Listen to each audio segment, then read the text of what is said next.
Hello, it's Jennifer Harding Marlin, a citizenship by investment and residency by investment attorney. Today's video is going to talk about my experience living in El Salvador for a month, people to see and things to do. So I spent the month of November in 2024 living in El Salvador, and I thought that before delving into the content of this video, that I talk about some of the preconceived notions that I had about El Salvador, because I think that some people may have the same preconceived notions that I did, and then after spending a month there, what my experience was like.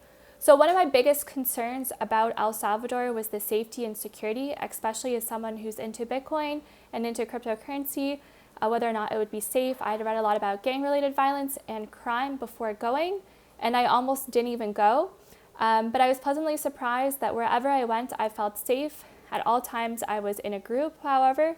But I do have female friends that have traveled to El Salvador alone, and they expressed how they felt safe throughout the country.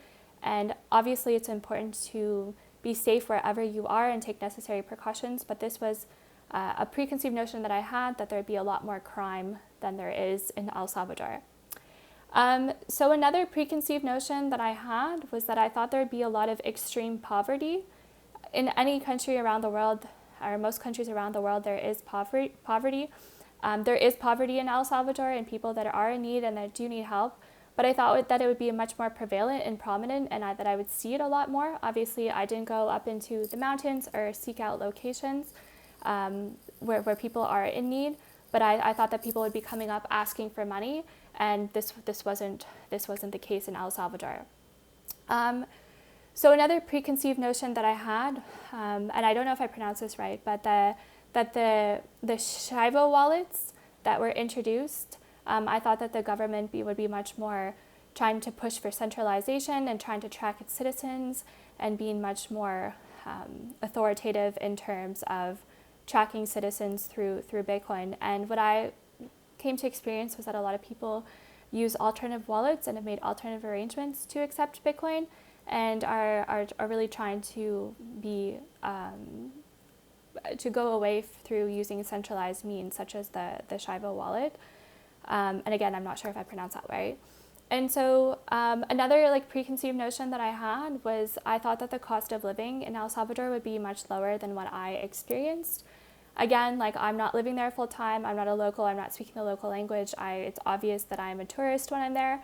However, after going to local grocery stores and other stores, I did think that the cost of living was quite high, or higher than I expected. And sometimes, again, if you are going to live there on a full-time basis, you become friends with locals and you know where to go to get goods that are more cost-effective and services that are more cost-effective. But I was just overall surprised with that the cost of things was higher than I expected going to El Salvador. So I just wanted to share my preconceived notions. Just maybe some people have the same, or some people think differently, but those were my thoughts before and sort of my experience afterwards. So now more about where I stayed in El Salvador. So I spent a lot of the time on Bitcoin Beach at Zonte, and I stayed at Villa Leti directly on Bitcoin Beach with a group of friends and entrepreneurs, and it was very exciting to be there, especially we were there at the time where Bitcoin was on its way to 100K, and we attended a Bitcoin conference when we were there as well. And so what's nice is that El Zonte at Bitcoin Beach has darkish black sand, and it has a nice little beach area. You can go surfing, so there's people that surf every day. One of the highlights of being there was getting a surf lessons by a Bitcoin Core developer, so you know who you are. And I really appreciate you taking me out on the water. So getting the chance to surf and to get to meet people that are in the Bitcoin community. So there's a lot of different restaurants in the area, as well as restaurants along the beach. They all accept Bitcoin. There's other Bitcoin businesses. There's a Bitcoin hardware store.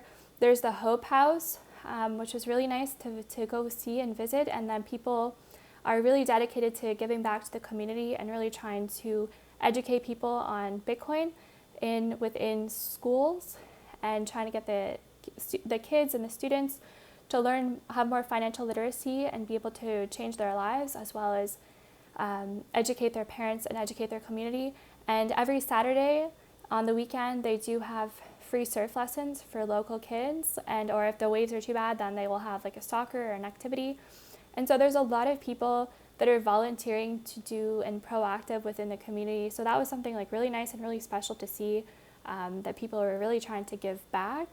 People were very friendly and approachable, and it was easy to make friends and easy to talk to people. As well, there's like a Bitcoin mansion, and there's a place where you can go and get pupusas. So everywhere throughout El Salvador, like the thing to eat is pupusas and ceviche, and so you can get that in that area. There's a Bitcoin farmers market, and there's a lot of other businesses. So sorry if I didn't mention your business, but there are a lot of cool businesses. And what was interesting is that I had a friend who had stayed in the area exactly a year before, and he was pointing out how he's like, oh, this is a new business, this is a new building, this is what's being done, this is a new initiative. So it's really exciting to see all the progress that had been made within a year, and it'll be interesting to go back in the future and see further developments in this area. My only complaint, so if anyone can address this, is that there's no street lights in the area. So if you're walking home at night, even if you have the light from your cell phone, it can be very, very dark, and it can be scary. So I've never walked like in pitch blackness like that before on a street, and especially driving at night. In a lot of locations, there's not very many street lights, and then the roads can be narrow, so that's just something to be aware of. And so when I was there, I was working full time at the same time as trying to discover and learn more about El Salvador and meet people. So I'm really grateful for one of my friends. She helped organize all the places where we'd stay. And so I'm just going to read off the list of places that we ended up going. So Zonte, the area where I was, we did Surf City, and we stopped at different beaches. There's a local bus that you can take, and you can get off, and it's like $1 or $2, and you can go to multiple different beach areas, which is really nice. There's La Union, Beach San Miguel, we went to Beach Santa Ana. We went to the Volcano La Libertad, and so I highly recommend. El Salvador is a beautiful country in terms of natural beauty, and like you really want to probably go out hiking, visit a lake, and have a really nice view. And so hiking a volcano is a cool way to get out in nature and really experience some of the natural beauty of El Salvador. And then I don't drink coffee, I don't drink soft drinks, and I don't drink alcohol. But if you're a coffee drinker, apparently the coffee is excellent. The President Bukele does have his brand, the Bean of Fire. So that's a popular brand, as well as there's a bunch of other local coffee brands and coffee shops. So if you're a big coffee drinker, you can buy your coffee in Bitcoin in El Salvador. So if that's something that's interesting to you, that's something you can do. Also, we went to local Bitcoiners in Usulután, the Tamanique Waterfall. Just reading off the list right now. So the National Palace that we went to, and the library in San Salvador, the city, and which was really cool. I really liked the library and the activities that they have for kids. I thought that was something really interesting that they had going on. Felt super safe walking around the city. If I needed directions, people were helpful. There's the Mayan Ruins that we also visited in San Salvador. And so these are just some of the things that we did. I personally stayed at hotels, villas, and Airbnbs, and all of my experiences were good.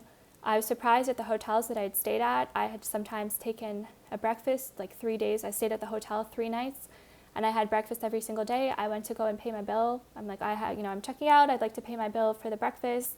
I've already paid for the room. And they're like, oh, no, it's okay. You don't need to pay for it. I'm like, well, I wasn't included in my room, and I'd like to pay for it. And they're like, no, like, that's fine. Don't worry about it. And this actually happened to me at different hotels as well. I went to pay for a juice that I bought, and they're like, oh, no, it's complimentary. Don't worry about it. And so I think that people are really concerned about you having a positive experience as opposed to like trying to milk you for money. So I thought that was like quite interesting. Maybe that's not everyone's experience, but that was at least my experience in hotels.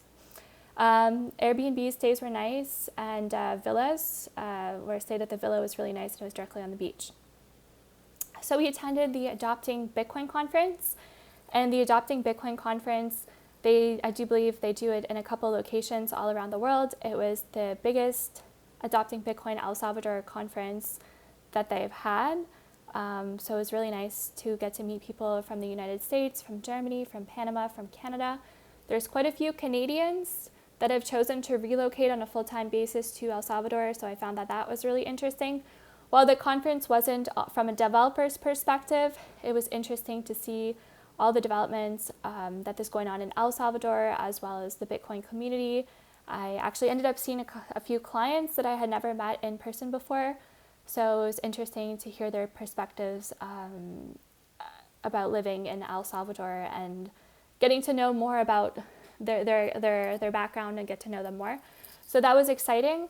And then another thing that I did when in El Salvador, which I would recommend doing, especially if you're considering relocating, is visiting schools and hospitals. And this goes to any country that you're thinking of relocating to. It'd be cool to check out the hospital and facilities as well as schools. And so I personally don't have children, but my friends do have children. And so we visited a school, including a French school, private elementary school, and which was really nice is that they had like this beautiful swimming pool, and I thought that was like such a great place. If I was a kid, I would have loved to have attended the school. So there are like different educational opportunities for members of the family. Okay, so now getting to the part that everybody has been asking me for the past year and a bit is the passports for El Salvador. So the president had announced that he was going to give 5,000 passports to high net worth individuals and skilled persons based on their ability to bring in talent to El Salvador. So currently there's no update for this, there's no timeline for this, there's no further progress than this apart from the fact that it was announced. And so if ever there is any further progress on this, we'll be happy to update you. So if you'd like to join our mailing list, you can do so. You can send me an email at jennifer@jhmarlin.com and we can add you to our mailing list. And then there is the Citizenship by Investment program. It starts, or the price for getting citizenship in El Salvador, you can get it within 6 weeks to 3 to 4 months. One of the quicker citizenship by investment programs on the market. It's $1 million in BTC or $1 million in USDC. Personally, we have not had very many if clients do the El Salvador citizenship program, more so because there are other more affordable options and strong passports that you can do, but provided you're someone that's really aligned with the philosophy of El Salvador and you want to make a contribution to further advance the country and are more so aligned with the philosophy, and or you may want to do further business in El Salvador, then you may want to do the El Salvador citizenship program. And there's other ways to get El Salvador citizenship, like citizenship through descent, through family, through marriage, residing in El Salvador for a significant period of time, etc. And so that's a little bit about the passports. And then we get a lot of questions about the Bitcoin city in El Salvador and what's the progress with that. How does that compare? El Salvador is trying to be like the next Singapore and or like develop a city kind of like Singapore. And so it was interesting because I went to the area where Bitcoin City is and really there is nothing and or very little development. And it's more so, having visited different law firms, it is more so a concept. And one of the lawyers that I met with, it was interesting how he put it. It's like, when you think of Canada in the past, you used to think of free healthcare and you used to associate something with a country. Well, maybe now in Canada, you would associate it with the truckers and the clampdown on freedoms and the poor direction that the country's going into. But regardless, each country, you kind of have sort of like a preconceived notion and or something that comes to mind when you think of the country. And so it's more of like a marketing, that when you think of El Salvador, they want you to think of Bitcoin and not the gangs or violence of the past. And so it's more of a marketing than an actual city that will be developed.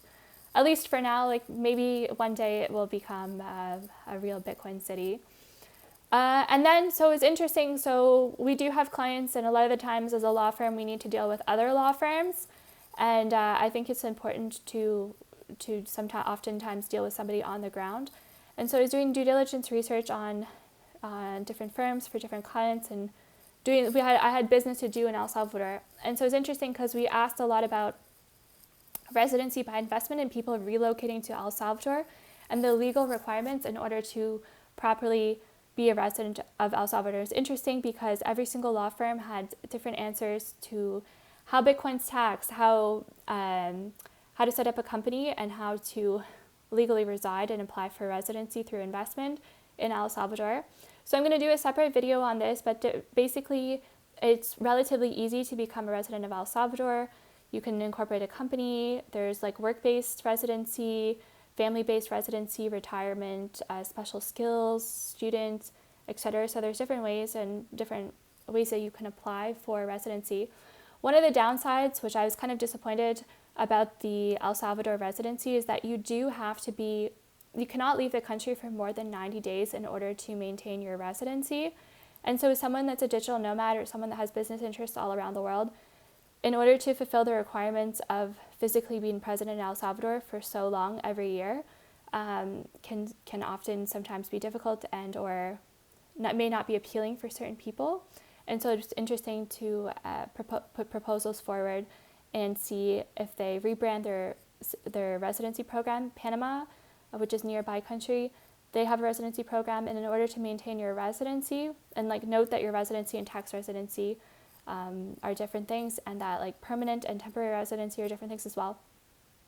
But Panama, you have minimal stay requirements in order to maintain your residency. So it will be interesting to see further developments of their residency program. I think it's something that they could market and change and be more attractive, even more appealing for entrepreneurs from around the world and people that wish to relocate. So I'll do a separate video on this, going in detail about the different options for residency. Now, so I've written down questions that people have asked me regarding El Salvador in general. So one question I get asked a lot is, was the internet connection good, and how could you work from a distance in El Salvador? So important to note that depending where you are, if you're in a really remote area in El Salvador, the internet can be a little bit iffy. When I was at Bitcoin Beach and I stayed at the villa, the internet was so-so. It could have been because so many people are using the internet. But depending where you go, it's best to verify in advance. I know I was really stressed sometimes going to certain different locations that I wouldn't be on the internet and that I wouldn't be able to be responsive to clients and continue to give, hopefully, a good service to clients. But every single time we managed, and I managed to work there for a month. And then another question that people ask a lot about is, what are the opportunities in El Salvador? Can you start a business? What's the entrepreneurial environment like? And I think that a lot of people are relocating to El Salvador and are trying to start a business, try to start a Bitcoin-related business. Some people are really pro-freedom and pro, trying to do something for the good. And then there's also some people that are trying to market themselves by putting themselves out there as being into Bitcoin for marketing purposes. But I do think that there are different opportunities. There's a lot of ongoing development, a lot of people that have relocated there. And it'll be interesting to see the direction that the country goes in the future and to see future opportunities emerge. Again, always do your own research and always take proper actions and make sure to do everything properly and legally. And that's what I have to say about El Salvador. I should have done the video sooner while I was there and highlighted everything when everything was fresh in my mind. But I'm only getting around to it now. And so, yeah, I hope to visit El Salvador in the future, and thank you for watching. All the best. Bye for now.